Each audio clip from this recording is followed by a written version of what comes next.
به هر برخه کې پرمختګ وکړو.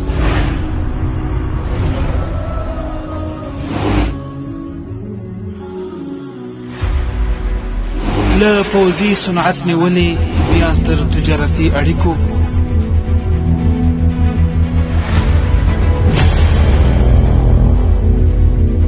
له بیا رغونې نیولې تر اقتصادي اړیکو او خودکفایۍ، او له سیاسي بریا نیولې تر مقتدر قوي مرکزي حاکمیت.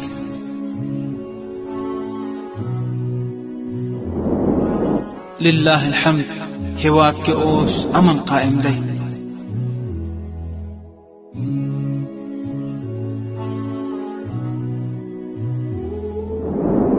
دیگه من بسیار زیاد خوش هستم از امارت اسلامی افغانستان که بسیار یک نظم تنظیم کرده و نظم آورده در افغانستان.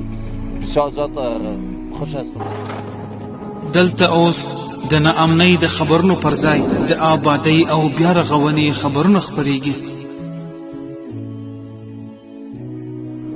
د بېوزلۍ او ګردو خرڅولو د خبرونو پر ځای اوس د سوالګرو د راټولولو او ورته د معین معاش د ورکړې خبرونه خپریږي.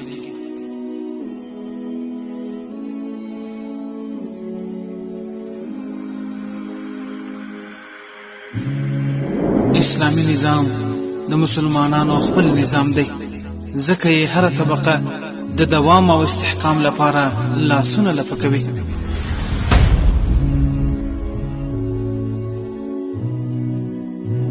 په غونډو، مجالسو، د خوښۍ په مراسمو او حتی د جنازې په مراسمو کې اسلامي نظام ته د خیر او استحکام دعاګانې کیږي.